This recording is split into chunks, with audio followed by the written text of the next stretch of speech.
Buenos días, hermanos. Buenos días. Amén. Es una mañana fría, pero por eso es un retiro de varones, para que... De eso se trata, ¿no es cierto, hermano? De ser varones. Hace mucho tiempo en el corazón de muchos hermanos ha estado este anhelo de tener un retiro, un encuentro de varones. Han habido muchos encuentros de hermanas a lo largo de los años, pero de varones creo que no. Me parece que este es el primero. Así que esperamos, como dice Cristian en el Señor, que esto se mantenga en el tiempo y continuemos haciendo estos encuentros. Quería pedir un favor, no sé si algún hermano misericordioso me puede conseguir un tecito porque está frío y mi garganta está un poco delicada. Un tecito, sí, para estar ahí con la garganta un poco mejor. Les invito a que abramos la Escritura. Como dijo Cristian, vamos a tener 3 temas esta mañana. Y el primer tema que me corresponde a mí es sobre la masculinidad, lo propiamente masculino en la Escritura.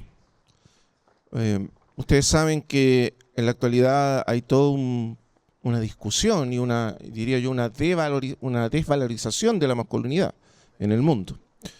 Por muchas razones, tiene causas históricas, causas, si queremos así, sociológicas y también ideológicas. Pero lo masculino está puesto en duda, está cuestionado. Hay todo un movimiento de feminismo radical que cuestiona la masculinidad como tal. Y que, obviamente, debido a que vivimos en una sociedad que nos permea y de alguna manera también nos contamina con sus ideologías y su cultura, estamos expuestos a esas contaminaciones, a esas visiones, tanto nosotros como nuestras esposas, nuestras hijas, nuestros hijos, es decir, todos nosotros estamos expuestos a estas situaciones. Entonces, la pregunta es si de acuerdo a la Escritura existe tengo aquí un pequeño bosquejo listo. Existe lo propiamente masculino, lo masculino como tal. Porque ustedes saben, en la actualidad, por ejemplo, una de las grandes argumentaciones es que, o lo que se argumenta ideológicamente, es que lo masculino es una construcción social. Que los roles, en realidad, de masculino y femenino son meramente construcciones sociales, históricas, pero que no son reales. Y además que esta construcción social de la masculinidad tiene que ver con una imposición de lo masculino como superior, como mejor, como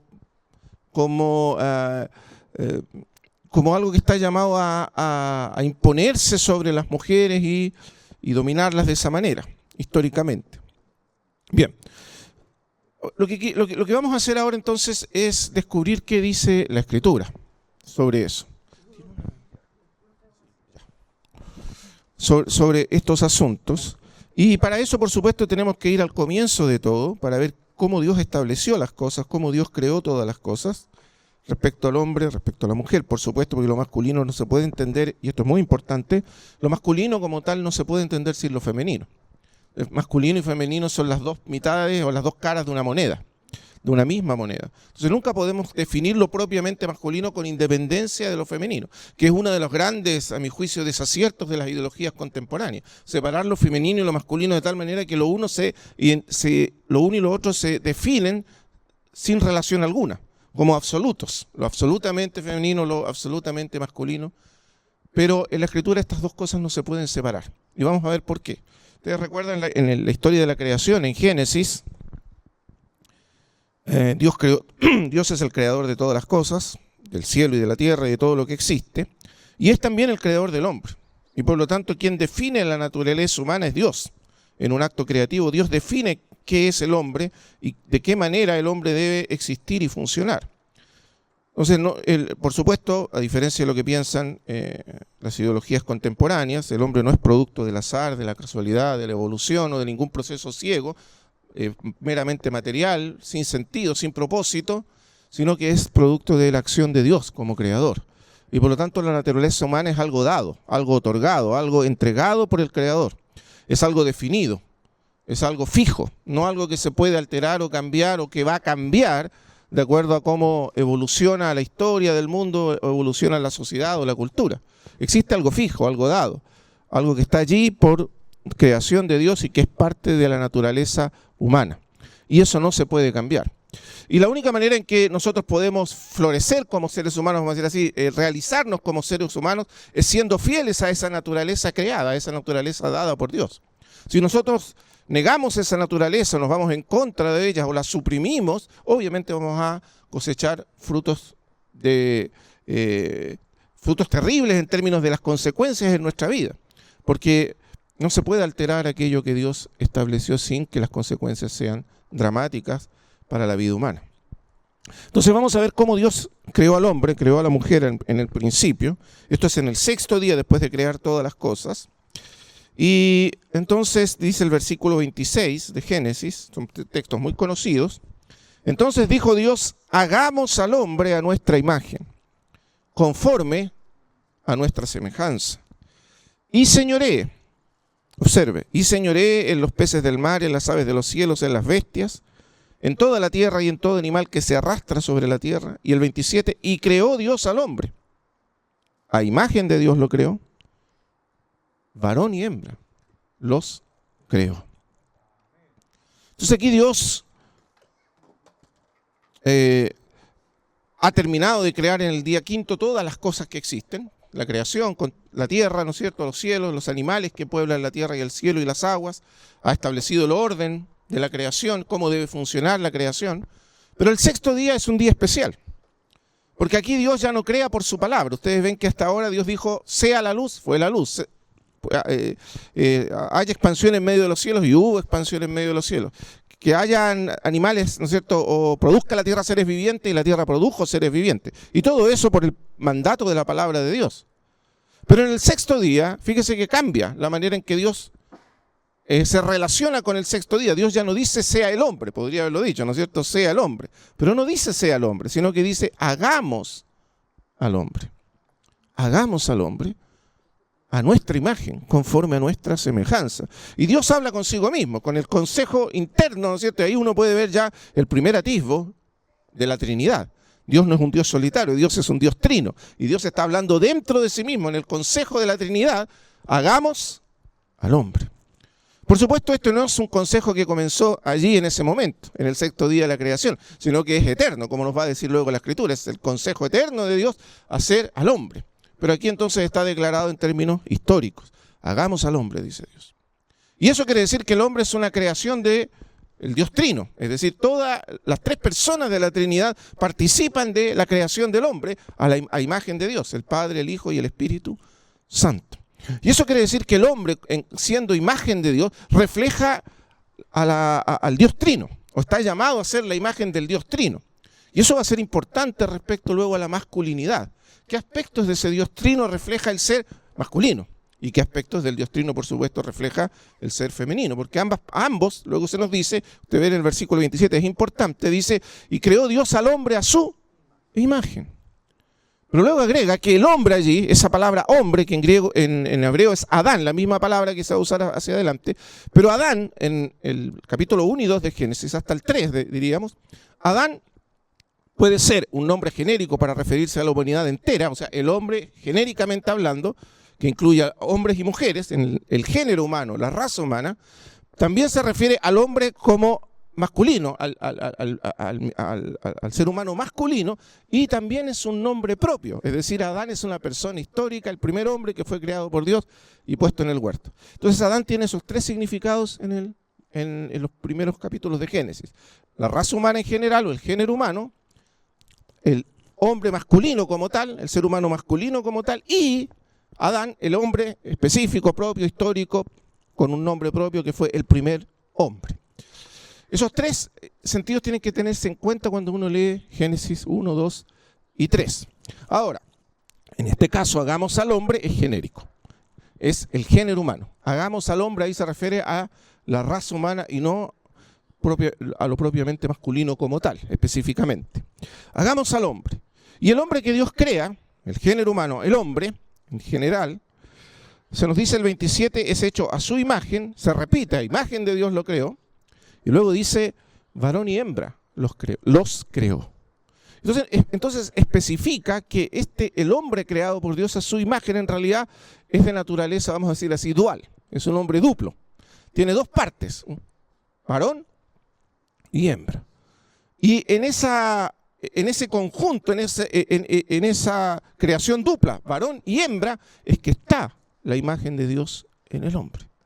Y en esto la Biblia, hermanos amados, entre paréntesis, salta por encima de todos los condicionamientos culturales de su tiempo y se adelanta en miles de años, al decir que los hombres y mujeres son exactamente iguales, portadores de la imagen de Dios, hechos a la imagen de Dios, que no existe ninguna diferencia esencial entre hombres y mujeres, que la naturaleza de ambos es idéntica, que son iguales en dignidad, en llamado, en vocación, son ambos imagen de Dios. Y esto es importante porque en las culturas antiguas, particularmente en el tiempo en que se escribió el Génesis, estamos pensando en 1500 años antes de Cristo. 1500 años antes de Cristo. Si usted lee lo que se escribía o lo que hay escrito respecto a la mujer en ese entonces, en todas las culturas se consideraba que la mujer era inferior al hombre. Inferior cognitivamente, o sea, las mujeres eran menos capaces cognitivamente, o racionalmente. Los griegos, por ejemplo, creían que las mujeres eran inferiores al hombre, hablando en términos de racionalidad. También eran inferiores moralmente. Los griegos y los romanos planteaban que las mujeres eran inferiores moralmente a los hombres. Y en general se creía que la mujer era inferior. Era una especie de creación secundaria. Inferior. Y eso, por supuesto, influía notablemente en la manera en que las mujeres eran consideradas o tratadas en las culturas antiguas, por supuesto. Si uno considera que la mujer es inferior, un ser inferior, entonces obviamente va a ser tratada de esa manera. Y esto era tan persistente en las culturas antiguas que incluso influyó a la cultura judía. Los mismos judíos llegaron a pensar que las mujeres eran inferiores a los hombres, y eso está en los escritos de muchos rabinos de la época de Jesús, por ejemplo. Había un rabino que enseñó una famosa oración que decía: Señor, te doy gracias porque no nací esclavo, no nací gentil y no nací mujer. O sea, nacer mujer era realmente complicado en aquellos tiempos. Entonces, por eso la Biblia es asombrosa cuando dice que tanto hombres como mujeres son hechos a imagen de Dios. Y eso significa que tienen las mismas, para empezar, básicamente las mismas capacidades morales y racionales. Porque de eso se trata en principio la imagen de Dios en el hombre. De manera que no hay una diferencia esencial entre hombres y mujeres, en términos ni cognitivos, ni morales, ni de ningún tipo. Hay diferencias, pero no de ese tipo. En cuanto a la imagen de Dios, que tiene que ver con el propósito de Dios para el hombre y con el propósito de Dios en la creación del hombre, no hay ninguna diferencia. La naturaleza humana, tanto femenina como masculina, es idéntica en esencia. Y eso es importante para lo que viene más adelante.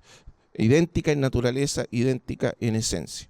Y luego viene lo que los teólogos llaman el mandato cultural. Entonces Dios creó al hombre a su imagen, y porque es portador de su imagen, o porque es su imagen, dice, representa a Dios.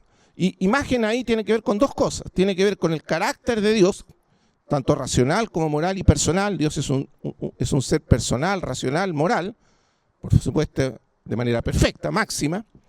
Pero también es Señor de todo, Creador de todo y Señor de todo. Y por lo tanto la imagen de Dios tiene que ver también con la capacidad de gobernar o administrar.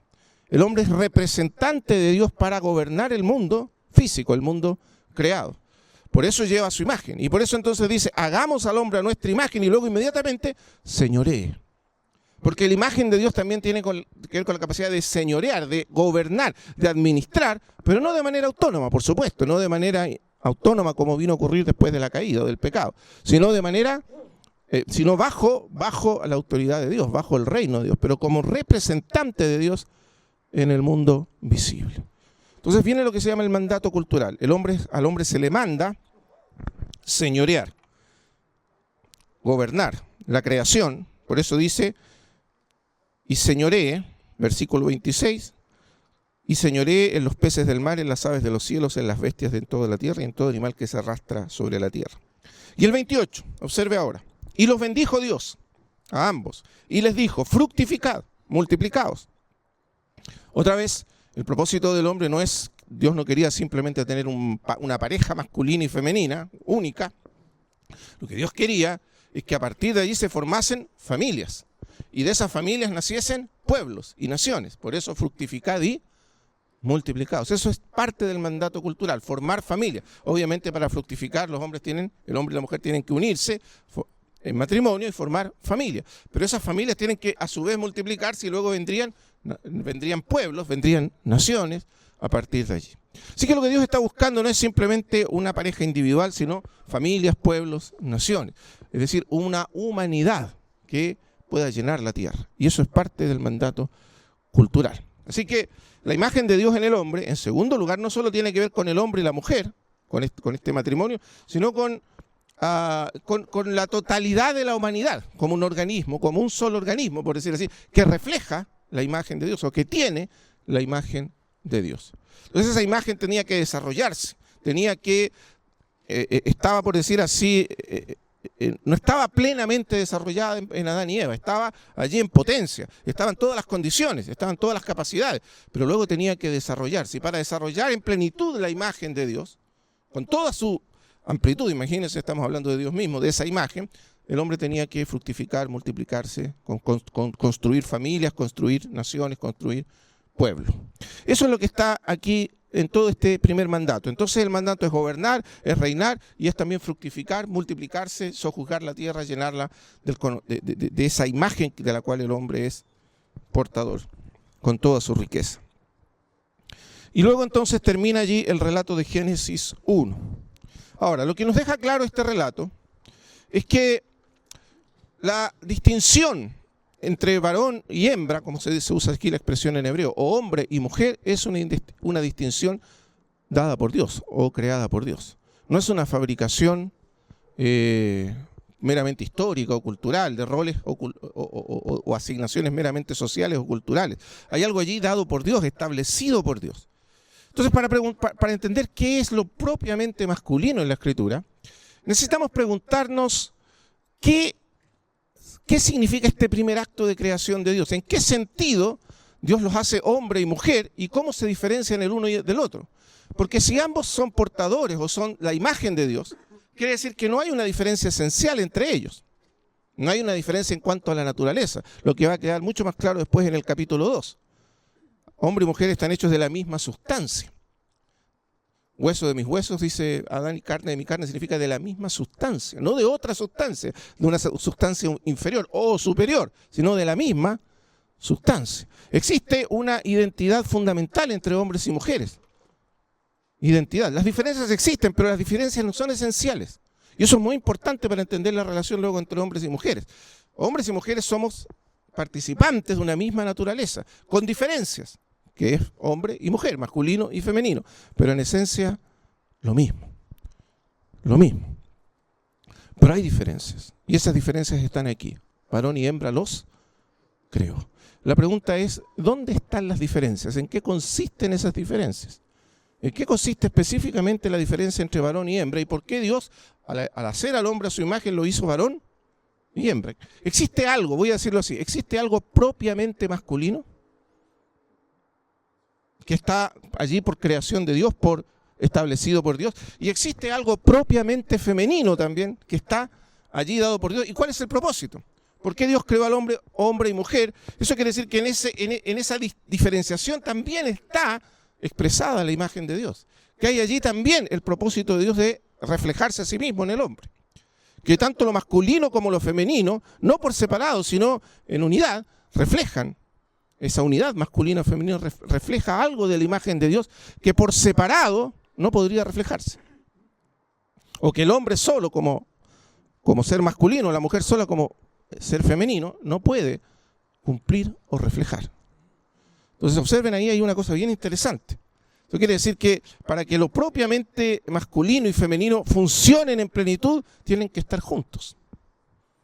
Tienen que funcionar juntos para que puedan reflejar la imagen de Dios plenamente. Entonces no se pueden separar. Tienen que caminar juntos, tienen que estar juntos, que es lo que va a quedar claramente definido en el capítulo 2. Por eso el capítulo 2 lo que hace es explicitar, profundizar lo que está en el capítulo 1 de manera más específica. Pero vamos a seguir en el capítulo 1 para decir dos cosas más.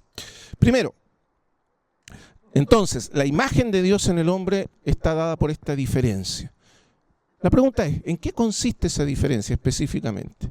Y si uno presta atención, se van a dar cuenta de que la diferencia es principalmente biológica. Es biológica. Y aquí lo biológico tiene una importancia fundamental. Porque en la actualidad lo que hacen las ideologías que intentan minimizar o borrar los géneros en términos de relegarlos a ser simplemente construcciones históricas, sociales, culturales, es separar el género de la biología, de la estructura biológica del ser humano. Pero en la Escritura, la estructura biológica es parte integral de la imagen de Dios. O sea, el hombre no es un alma, simplemente un espíritu, un ángel, sin cuerpo, sin materialidad, sin corporeidad. No, el hombre tiene un aspecto fundamental de la naturaleza humana, es el cuerpo. Y el hombre obviamente es un compuesto de, vamos a decir así, de alma, que no es material, y de espíritu y de cuerpo, pero ese compuesto está integrado de tal manera que no se puede separar. Y entonces el cuerpo es parte de la identidad humana, fundamental. O sea, el cuerpo es parte de la identidad humana y es parte de la imagen de Dios en el hombre. Por eso el Verbo se hizo carne, tomó nuestra naturaleza humana, física, material. Y en esa naturaleza es la imagen perfecta de Dios.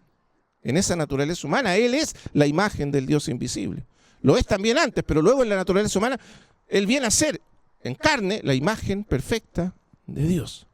De manera que el cuerpo tiene radical importancia, tiene importancia fundamental. Y negar el cuerpo o la dimensión biológica del ser humano es un error, porque es negar la identidad del ser humano.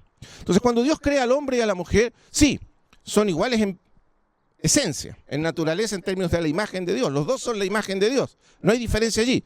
Pero hay una diferencia de carácter biológico, que resulta absolutamente evidente, innegable. Hombres y mujeres no somos iguales biológicamente. Existe lo que los biólogos llaman una asimetría, ¿no es cierto?, entre el cuerpo humano femenino y el cuerpo humano masculino. Pero también esa asimetría no es una diferenciación en términos de que cada uno es una entidad distinta, sino que es, por decir así, la mitad de algo. Que es la idea central que está allí en Génesis 2, cuando Dios dice que, se nos dice que Dios tomó la costilla, sacó la costilla de Adán y de la costilla del hombre creó a la mujer. La idea central allí es que es como la mitad del hombre. La mitad. Es la idea, la idea de la palabra hebrea que se usa allí. La mujer es la mitad, es el complemento, pero es la mitad, la ayuda idónea. Entonces, aquí la diferencia tiene que ver en primer lugar con la naturaleza física. Los hombres son, físicamente hablando, más fuertes que las mujeres. Poseen alrededor de un 75% más de masa muscular que las mujeres. Y eso significa que son más fuertes. Los músculos masculinos son más ágiles y son capaces de responder más rápido y moverse más rápido que los músculos femeninos. Está totalmente estudiado. De hecho, la gente que se dedica a estudiar cómo entrenar a los deportistas de alto rendimiento saben que estas cosas son así. Es decir, existe una capacidad física superior en los hombres a las mujeres en estos términos, de fuerza, de agilidad, de velocidad, de rapidez. La masa muscular de los hombres es alrededor de un 55% superior a la masa ósea, el peso óseo de los hombres es alrededor de un 55% más que las mujeres. Y en general los hombres son bastante más altos que las mujeres. Entonces usted puede observar que el cuerpo masculino es distinto al cuerpo femenino. Los hombres son más fuertes, hasta un 90% más fuertes que las mujeres, en términos de fuerza física, y son más rápidos. Y eso significa que tienen un poder físico, en este sentido, una fuerza superior a la de las mujeres. Y no debemos confundirnos con las series de televisión actuales que muestran a las mujeres siendo heroínas y siendo tan fuertes como los hombres, pero la realidad no es así. Las mujeres no tienen la misma fuerza de los hombres, ni son capaces de ejercitar la misma fuerza que los hombres. Entonces, hay allí una diferencia sumamente importante. Por otro lado, el cuerpo masculino, en términos hormonales, está sobre todo gobernado por una hormona llamada testosterona. Los hombres tienen más testosterona que las mujeres. No es que las mujeres no tengan, pero los hombres tienen más. Y eso hace que los hombres seamos más agresivos que las mujeres, más fuertes y más dispuestos a tomar riesgos que las mujeres. Ahora, eso es puramente biológico y esto está absolutamente estudiado. Es decir, hay diferencias biológicas fundamentales. Y eso influye, por supuesto, en la manera en que los hombres percibimos el mundo, percibimos las cosas, porque nuestro cerebro, ¿no es cierto?, está influido por todas estas características y somos distintos a las mujeres, en ese sentido. Ahora, ¿eso significa qué cosa? Que Dios nos hizo distintos. Que en términos de creación, Dios nos hizo con esta especie de fortaleza física superior en términos de fuerza efectiva, más fuertes en términos de velocidad y también más dispuestos a tomar riesgos, más dispuestos a ir adelante, a aventurarnos y también más agresivos que las mujeres. Por otro lado, el cuerpo femenino está claramente diseñado para la maternidad. Casi todas las diferencias entre el hombre y la mujer en términos biológicos se refieren a que la mujer está diseñada para la maternidad. Su cuerpo está diseñado para la maternidad. Las mujeres tienen pechos porque tienen que alimentar a sus niños, que los hombres no tenemos. Las mujeres tienen caderas más anchas porque tienen que tener la capacidad de dar a luz hijos a través del canal del parto, cosa que los hombres no necesitamos. Entonces el cuerpo femenino es un cuerpo adaptado a la maternidad. Y eso es un hecho biológico. No podemos cambiarlo, no podemos alterarlo. Pero eso significa también que gran cantidad de las hormonas que funcionan en el cuerpo femenino son diferentes a las nuestras. La hormona predominante en el cuerpo femenino son los estrógenos, que son, y otras más, son hormonas que hacen que las mujeres sean mucho menos agresivas, sean mucho más tendientes a generar vínculos, a generar relaciones, mucho más sensibles también, en términos que son emocionalmente más sensibles que los hombres. Entonces, uno lo puede ver, porque aquí esto no es una cuestión, y esto es interesante, esto no es una cuestión de roles culturales. Por supuesto, sobre esto se construyen roles culturales, roles sociales, indudables. Y las culturas pueden estar muy erradas sobre la manera en que construyen esos roles. Pero los hechos biológicos están allí. Ahora, piensen que estamos hablando de la historia de la humanidad. Y durante miles y miles y miles de años, recientemente hasta la llamada revolución industrial en el siglo XVIII en adelante, pero de ahí hacia atrás, esas diferencias sí importaron mucho. Hoy día la diferencia de fuerza entre un hombre y una mujer casi no importa tanto porque tenemos máquinas, tenemos tecnologías que han hecho que esa fuerza, esa diferencia entre fuerzas se vuelva superflua. Pero en el mundo antiguo no era así. Esa diferencia sí se hacía notar.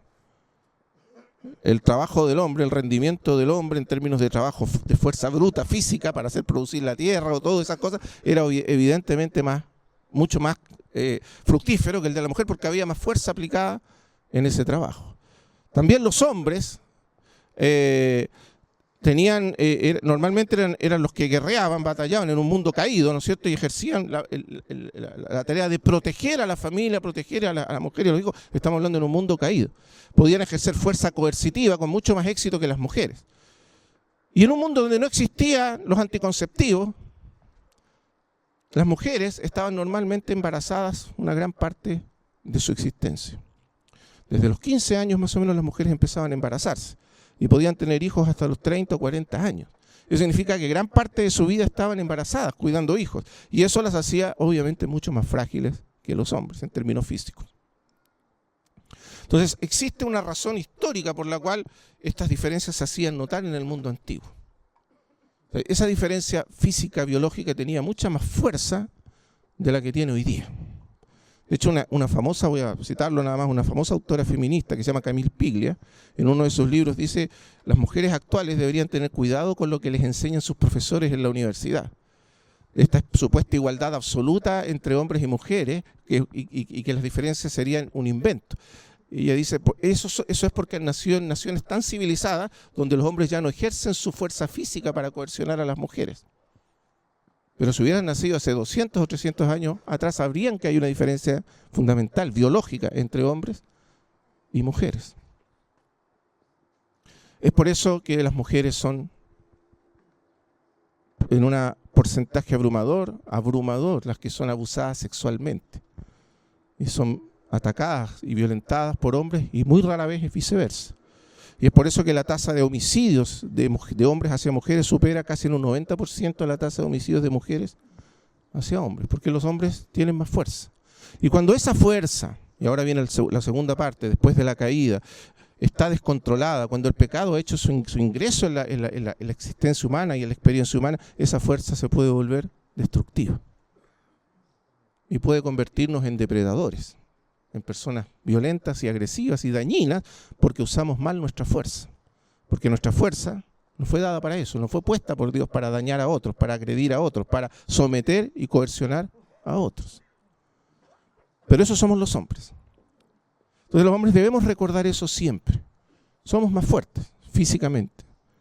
Y no solo físicamente, esa fuerza física también se refiere a la voz masculina. La voz masculina es más ronca que la voz femenina. Y eso significa que la voz masculina tiene el poder de impactar más fuerte que la voz femenina. Y esa es la razón por la cual rara vez un hombre se asusta cuando una mujer grita, pero cuando un hombre levanta la voz, las mujeres sienten miedo. Y eso es una respuesta física, fisiológica del cerebro. Porque la voz masculina tiene esa capacidad de asustar cuando se levanta. De hecho, ustedes saben que en la antigüedad los guerreros levantaban la voz y gritaban para asustar a los enemigos. Y esto uno lo puede llevar incluso a la naturaleza. Los animales rugen para asustar a sus presas. Entonces, el tono de voz masculino, y también está estudiado, produce un efecto en el cerebro femenino de miedo, de susto, de reacción de miedo, que no debemos olvidar, porque eso es parte de la fuerza que los hombres tenemos y las mujeres no.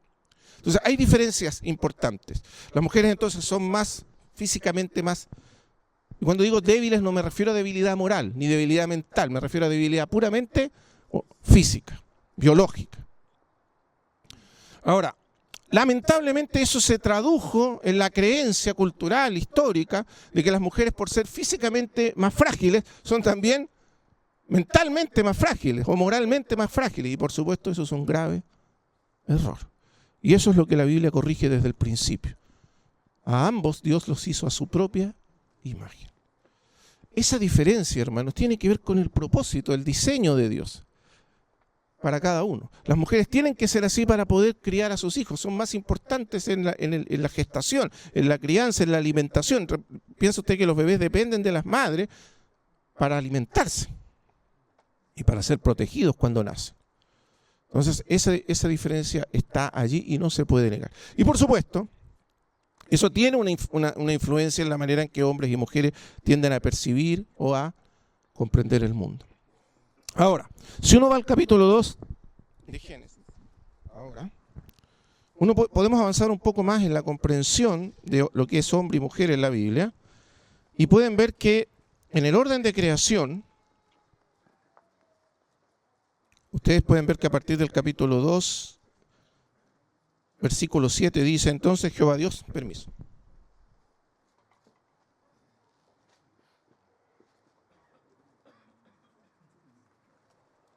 Observen ahora. Entonces Jehová Dios formó al hombre del polvo de la tierra y sopló en su nariz aliento de vida y fue el hombre un ser viviente. Y Dios creó aquí al hombre, y aquí el hombre es específicamente el hombre como masculino, o sea, el primer hombre, Adán, masculino. Aquí el énfasis está en el hombre masculino, lo que uno llamaría el macho, por decir así. Pero bueno, el hombre masculino. Y aquí se nos va a contar la siguiente historia. Dios formó al hombre del polvo de la tierra, sopló en su nariz aliento de vida, y fue el hombre un ser viviente. Entonces, la Escritura nos dice que lo primero que creó Dios fue al hombre masculino, o al género masculino, por decir así. Ese primer género es masculino. Pero si uno piensa bien, ya en el acto de creación Dios lo estaba haciendo incompleto. Porque el diseño del cuerpo masculino tiene que ver con el propósito de Dios para lo propiamente masculino, y es diferente del cuerpo femenino. Pero no se entiende si no existe una mujer. Por eso después dice, no es bueno que el hombre esté solo. Es decir, el masculino no es completo, le falta algo. De hecho, y voy a decirlo así para que se entienda, de hecho ya el hecho de tener órganos sexuales masculinos hacía que el hombre fuera incompleto. Porque ¿para qué podrían servir órganos sexuales masculinos? Y obviamente Adán fue creado con esos órganos si no había una mujer. Entonces ya el diseño del cuerpo masculino nos dice que no es completo, que no es todo lo que Dios quiere hacer, ni está completo el hombre cuando creó a Adán, masculino.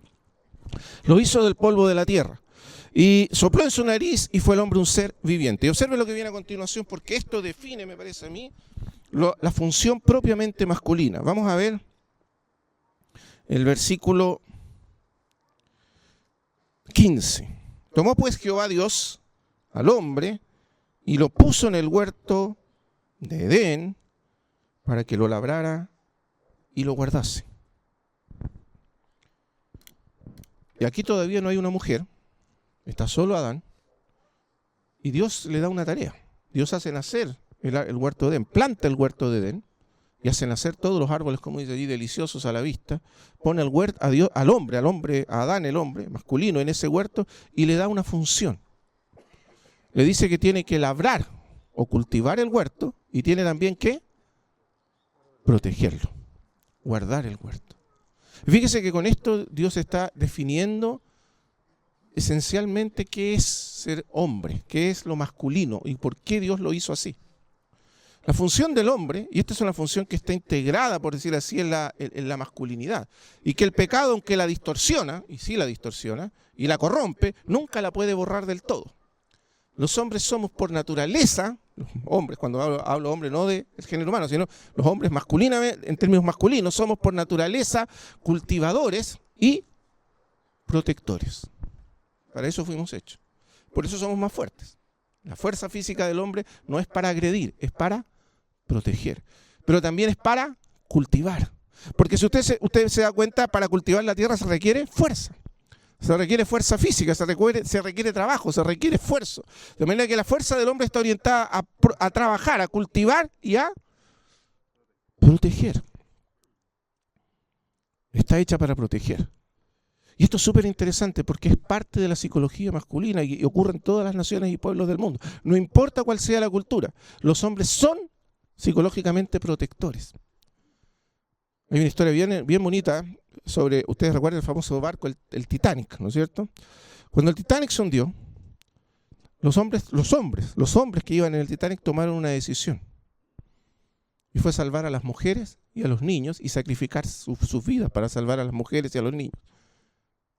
Y todos los hombres que estaban en el barco, que eran 1500, murieron y sacrificaron sus vidas para salvar a las mujeres y a los niños. Y allí había creyentes, no creyentes, ateos, incrédulos, había todo tipo de hombres. Pero es parte de la naturaleza humana, masculina, sacrificarse, proteger, dar su vida para proteger a aquellos que ama. Estos son mujeres y niños. Y aunque los hombres, entonces, fíjese que hay aquí una cosa bien interesante. Es cierto que los hombres han sido, y no se puede negar a lo largo de la historia, por la distorsión del pecado, han usado su fuerza y su mayor agresividad para oprimir, para agredir, para dañar, a veces para abusar, pero eso no es toda la historia, ¿verdad? La otra mitad de la historia es que los hombres, siendo portadores de la imagen de Dios, pero en esta dimensión masculina, son protectores y están dispuestos a sacrificarse y a dar sus vidas por sus mujeres y sus hijos. Y esto es un impulso que no se puede borrar, porque aunque el pecado nos dañó y nos distorsionó, todavía no se puede borrar el hecho de que los hombres están dispuestos a morir. Entonces, en esa historia trágica, quienes dieron su vida para salvar la mayor cantidad de vidas de mujeres y niños, fueron hombres de toda clase social, ricos, pobres, todos, sin excepción, estuvieron dispuestos a dar su vida para salvar a las mujeres. Entonces, y a los niños. Entonces, eso es parte de la función del hombre, proteger. ¿Pero proteger a quién? Bueno, los hombres protegen. Protegen en primer lugar la creación de Dios. Porque lo primero que hace Dios es decir al hombre que debe proteger el huerto, es decir, lo que Dios creó. Los hombres están llamados a proteger lo que Dios creó. Y eso también es un impulso fundamental. Y por eso tenemos, a veces de manera muy distorsionada, ideológicamente, pero tenemos este impulso de proteger la naturaleza, de cuidar la naturaleza, de hacer algo a favor de la naturaleza. Eso es parte de lo que Dios puso en el hombre. Este cuidado, esta protección de su creación. Es parte del impulso que Dios dio al hombre. O de la manera en que Dios diseñó al hombre. Pero también proteger, y sobre todo proteger a la familia, a la mujer, a las mujeres y a los niños. Eso es instintivo en los seres humanos, masculinos, esa naturaleza protectora. No que en las mujeres no esté tan bien, pero obviamente la cuestión de proteger es ahí ser el primero. O sea, el primero en sacrificarse, el primero en dar su vida, el primero en salir adelante. Cuando hay una situación de riesgo, de peligro, son los hombres. Y eso es automático. ¿No es así? Usted piensa en eso. Si su esposa y sus hijos están en peligro, ¿qué haríamos automáticamente, sin pensarlo? Pasamos nosotros al frente. Tomamos la iniciativa. Nos ponemos como un muro que protege a nuestra familia. Eso es instintivo en los hombres, pero es parte del diseño de Dios. Y lo segundo, cultivar. ¿Qué es cultivar? El impulso de ir hacia adelante, de crear, de producir, de hacer cosas nuevas, de tomar la creación de Dios y hacerla producir, crear y fabricar. Es decir, ese es un impulso básico en todos los seres humanos, pero es más fuerte en los hombres, porque Dios lo puso allí como parte del diseño de la naturaleza masculina. Por eso los hombres son más aventureros. Están dispuestos siempre a tomar más riesgos. Porque la mujer en su diseño lo que quiere es proteger a los hijos, alimentar a la familia. Y el hombre quiere ir y cultivar, y hacer, y producir, y crear, abrir horizontes, abrir caminos. ¿Recuerda el mandato? Llenar la tierra. Había que, imagínense, salir de ahí del huerto y llenar una tierra gigante. Había que cruzar ríos, montañas, desiertos, llenar la tierra. Y esa empresa se hizo y los hombres recorrieron distancias, y no hay ninguna historia que nos relate o registre la aventura del hombre cuando entró en un mundo virgen, en un mundo donde no había seres humanos, y cruzó selvas, montañas y ríos y fue poblando la tierra. Y ese impulso es mucho más fuerte en los hombres que en las mujeres. Y otra vez la razón es porque está aquí. Dios dijo, ese impulso de ir adelante, de tomar riesgos, que es parte del diseño y esta es parte de la biología masculina. Ahora, eso no quiere decir que las mujeres no participen de eso también, pero de una manera diferente. Entonces, tenemos estos dos diseños fundamentales. Cultivar y proteger. Eso quiere decir que el trabajo no es una maldición originalmente. Vino a ser una maldición por causa del pecado. Maldita será la tierra por tu causa. Pero Dios ya había mandado al hombre a cultivar la tierra. Solo que ahora el pecado hace que ese trabajo masculino se vuelva ineficiente, se vuelva amargo, se vuelva agobiante, se vuelva frustrante, porque espinas y cardos te producirá. Eso es verdad, pero en el diseño original de que el hombre cultive la tierra es dado por Dios y no es una maldición. El trabajo es un don de Dios dado al hombre y un mandato de Dios dado al hombre. Por lo tanto, producir, y eso es producir alimento. Producir también para sostener a la familia, proveer para sostener a la familia. Es parte del mandato de Dios. Entonces los hombres son cultivadores, son proveedores y son protectores. No son solo eso, pero eso es como básicamente lo que los hombres son llamados a hacer. Proveedores, proveer, crear, producir, proveer, proteger, cultivar. Y todo esto se puede resumir en una palabra: responsabilidad. Ahora, si hay algo que ha hecho el pecado de la naturaleza masculina, es destruir estas cosas, distorsionarlas. Y usted va a ver que gran parte del daño que sufre la sociedad y sufre la familia es debido a la irresponsabilidad de los hombres. Porque no toman en serio lo que Dios les ha mandado, porque no se hacen responsables.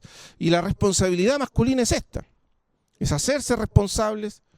Los hombres son responsables, tienen que hacerse responsables de proteger, de cultivar, de proveer. Eso es parte del mandato de Dios y es lo propiamente masculino. No es lo único, pero es importante entender esto.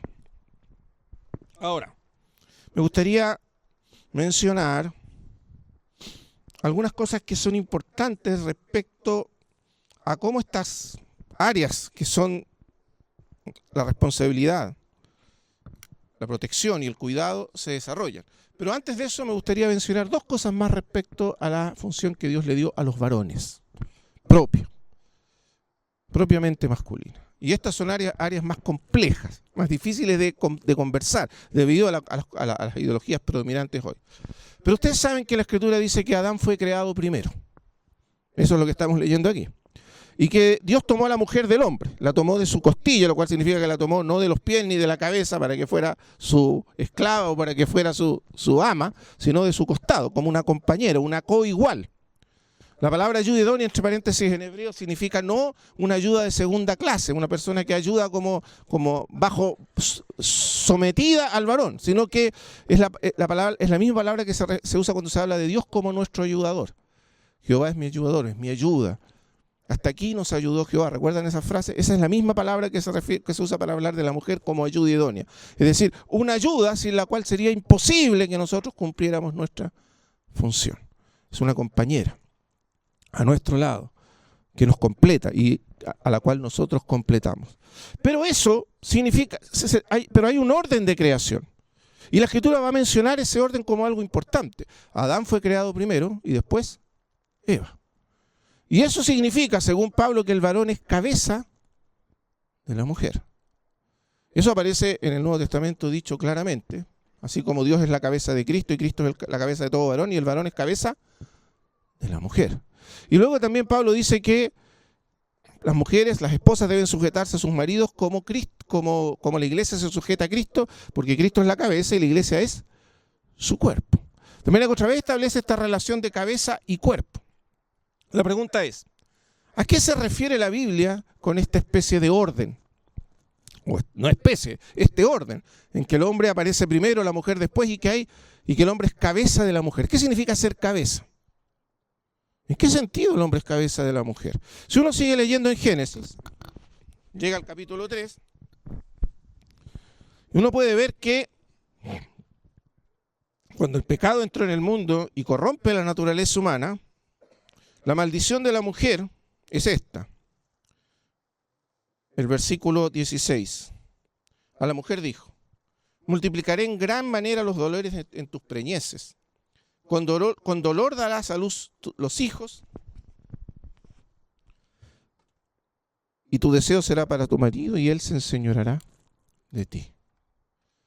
Y observen que se le dice a la mujer que las consecuencias del pecado serán que, una de las consecuencias será que ella estará subordinada a su marido y su marido se enseñoreará de ella.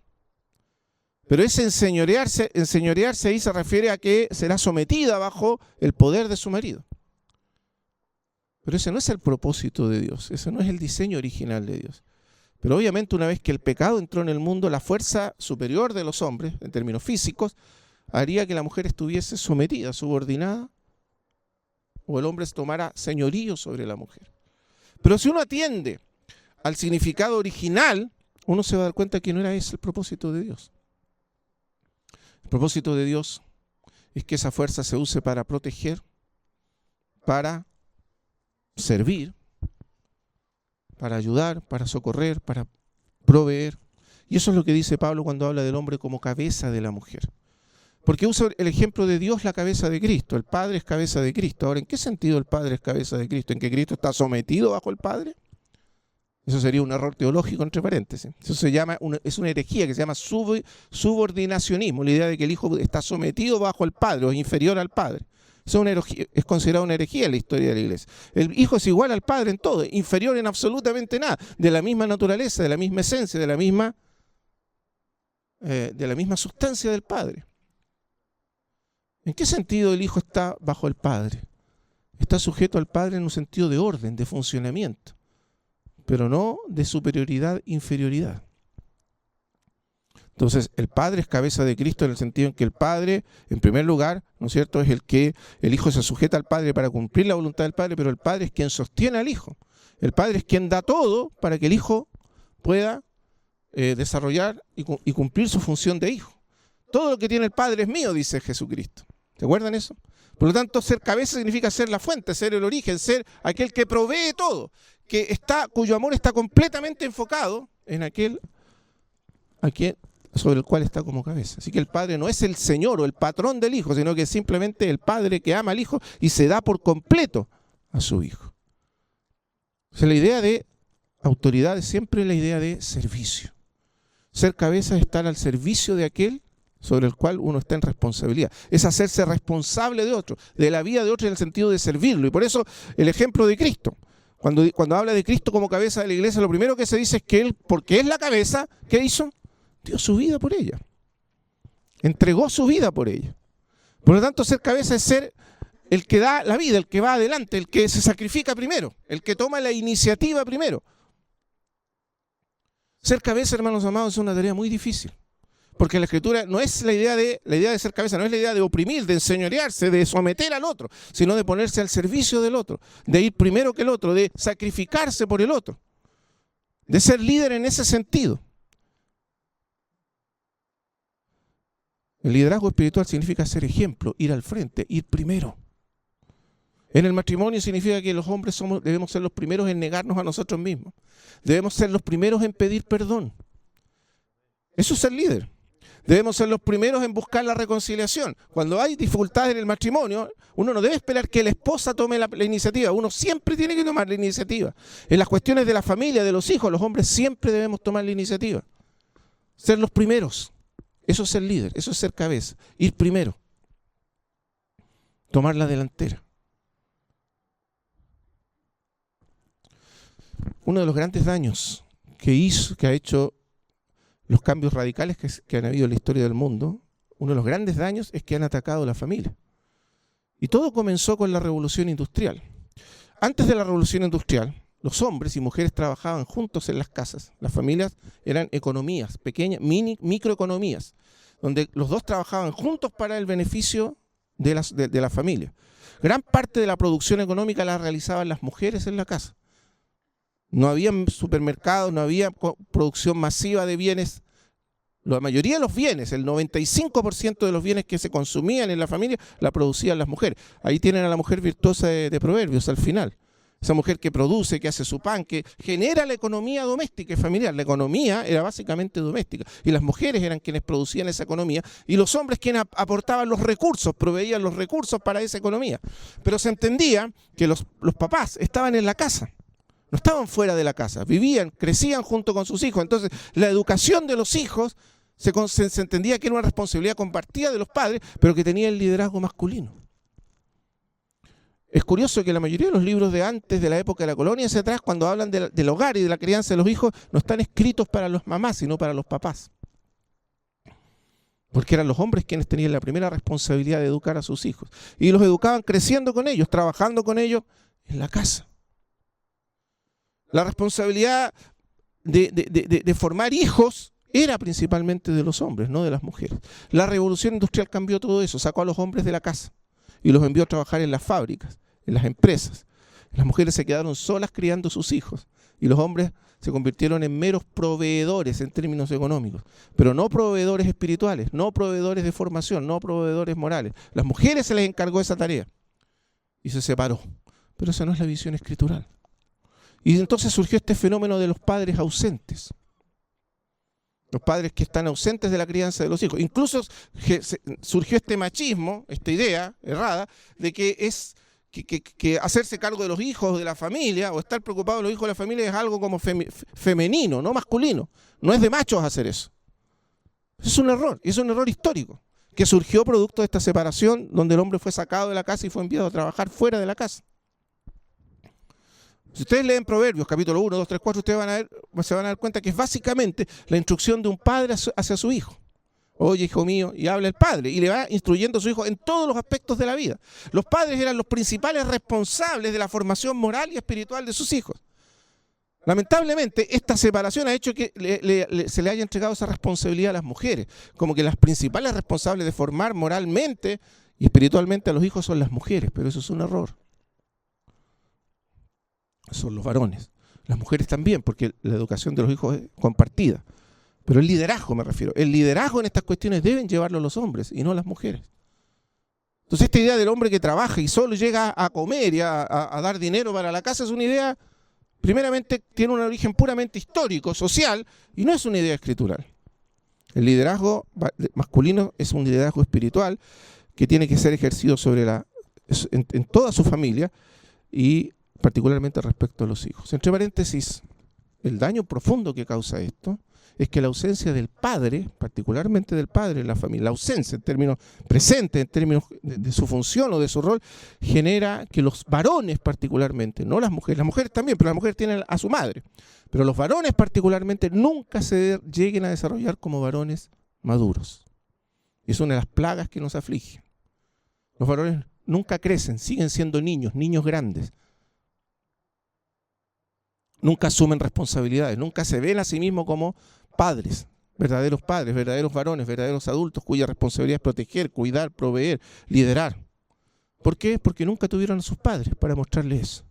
Y el vacío que deja la ausencia del padre en los niños es dramático. Y eso hace que cuando los hijos crezcan sean mucho más inseguros, los varones, inseguros de su identidad, de su función, de quiénes son ellos, y eviten constantemente tomar responsabilidades. Y por eso tenemos esta actitud de los varones de huir de la casa y creer que lo masculino propiamente tal está en el trabajo, en la empresa, con los amigos, o en el bar, o donde sea que se les ocurra que está lo masculino, pero no en la casa, no en la familia, no con los hijos. Porque nunca aprendieron a ser varones adultos y responsables. Y una última cosa, porque ya se me fue el tiempo. La idea de que los hombres encuentran realización, se encuentran su realización como hombres fuera de la casa, fuera del hogar, aparte de la familia, de la esposa y de los hijos, es un completo error. Los hombres también somos relacionales, no solo las mujeres son relacionales, los hombres también somos relacionales. ¿Saben que uno de los estudios que se han hecho últimamente súper interesantes es que cuando nace un bebé, las mujeres tienen muchos estrógenos y muchas hormonas que les permiten rápidamente vincularse con su hijo aún desde el vientre? Y siempre se pensó que lo masculino, y esto es lo que enseña la teoría de la evolución ideologizada, ¿no es cierto?, la psicología evolucionista, que los hombres son meramente reproductores, que los hombres son meramente hombres que reproducen y que les interesa reproducir la especie, pero que no tienen ninguna relación directa con los hijos. Pero eso es un error. Lo que se ha descubierto ahora es que cuando nace un niño, y aún desde antes, pero especialmente cuando nace, en el cerebro masculino se liberan miles y miles de hormonas de relación. Es como si se crearan automáticamente nuevos circuitos y los hombres se apegan a sus hijos y a sus hijas. Y se vuelven mucho más sensibles. Yo quiero preguntarle a ustedes, padres, si eso no le pasó la primera vez que vio a un hijo cuando nació. Si no se liberan, y es más, el toque de un bebé en el cuerpo del hombre genera esa liberación. Y los hombres cambian. Y nos volvemos más sensibles. Y nos volvemos mucho más afectuosos. Y nos volvemos mucho más capaces de reflejar y dar afecto. Eso es parte del diseño masculino. Entonces los hombres no fuimos creados para vivir fuera de la familia, fuera de los hijos, sino realizarnos allí.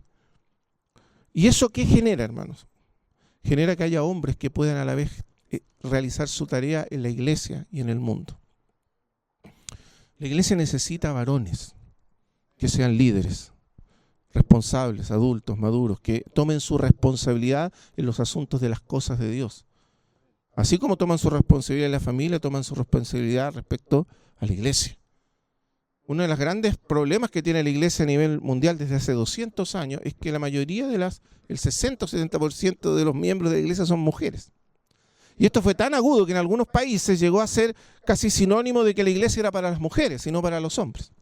En Estados Unidos, por ejemplo, la mayoría de los hombres se niega a asistir a la iglesia porque es para las mujeres. Porque no hay hombres.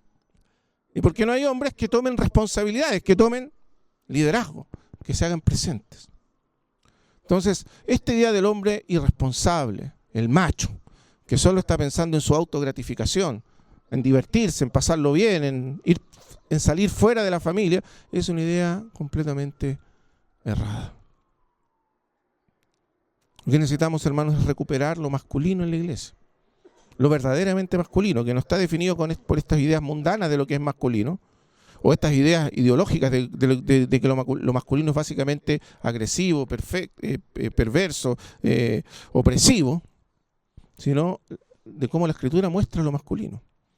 Toda esa fuerza, esa agresividad que los hombres poseemos, debe encauzarse, debe orientarse hacia el bien, hacia el servicio, hacia la protección, hacia la creación. Y eso es tarea nuestra, como padres.